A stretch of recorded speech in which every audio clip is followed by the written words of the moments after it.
মানুষের জীবনে কখনো এমন সময় আসে যখন নিজের চেষ্টায় কিছুই সম্ভব হয় না। তখন সে অন্যের সাহায্য চায়, আর সেই সাহায্য যদি হয় ধার বা ঋণ, তবে সেখানে সবচেয়ে দরকার বিশ্বাস, সততা আর আল্লাহ ভীতি। এক ছোট গ্রামে থাকতো দুই বন্ধু, রাশেদ আর মাহির। দুজনেই একসাথে পড়াশোনা করত, বড় হয়ে ব্যবসা শুরু করলো। রাশেদ ছিল একটু দরিদ্র পীড়িত, কিন্তু খুব পরিশ্রমী। আর মাহির ছিল সচ্ছল, আল্লাহ ভীরু আর দয়ালু। একদিন রাশেদের ব্যবসায় বড় ক্ষতি হলো। বাজারে লোকসান, হাতে টাকা নেই, ঘরে খাবারও শেষ। সে লজ্জিতভাবে মাহির কাছে গেল।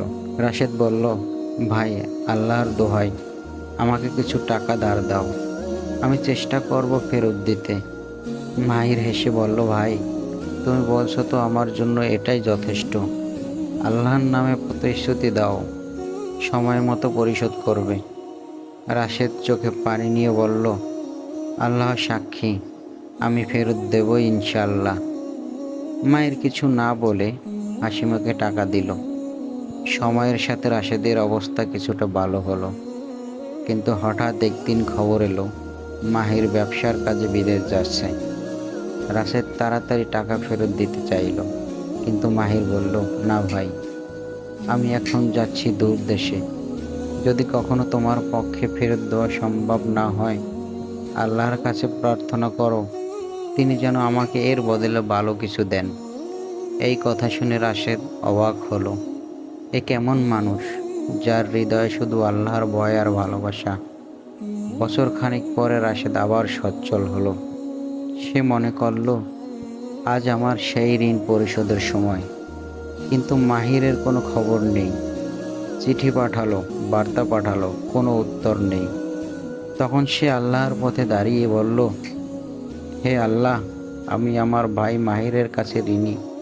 আমি টাকা দিতে চাই, কিন্তু তাকে খুঁজে পাচ্ছি না। তুমি নিজেই এই ঋণ পৌঁছে দাও। সে টাকা একটি কাঠের বাক্সে ভরে নদীতে ভাসিয়ে দিল। বক্সের ভেতরে একটি চিঠি লিখল, হে মাহির ভাই, আমি প্রতিশ্রুতি অনুযায়ী তোমার টাকা ফেরত দিচ্ছি। যদি তুমি পাও, জেনে নিও আল্লাহ তা পৌঁছে দিয়েছেন। কয়েক সপ্তাহ পরে মাহির সমুদ্র তীরে দাঁড়িয়েছিল। হঠাৎ সে দেখল নদী থেকে একটি বাক্স ভেসে আসছে। খুলে দেখল তার বন্ধুর নাম লেখা চিঠি, আর টাকা ঠিক আগের পরিমাণেই আছে। মাহির অবাক হয়ে কেঁদে ফেলল, সুবহানাল্লাহ, আল্লাহ তার বান্দার আমানত নিজে কিভাবে পৌঁছে দেন। কয়েক মাস পরে রাশেদও সেই দেশে গেল ব্যবসার কাজে। মাহির তাকে দেখে বলল, তুমি যে টাকা পাঠিয়েছিলে তা আল্লাহ নিজেই আমার হাতে পৌঁছে দিয়েছেন। দুজন কেঁদে আল্লাহর শুকরিয়া আদায় করল। তারা বলল, সত্যি আল্লাহ তাআলা সৎদের অভিভাবক। ঋণ নেয়া বা দেয়া কোনো সমস্যা নয়। সমস্যা হয় যখন আমরা আল্লাহকে সাক্ষী না রেখে মিথ্যা প্রতিশ্রুতি দেই।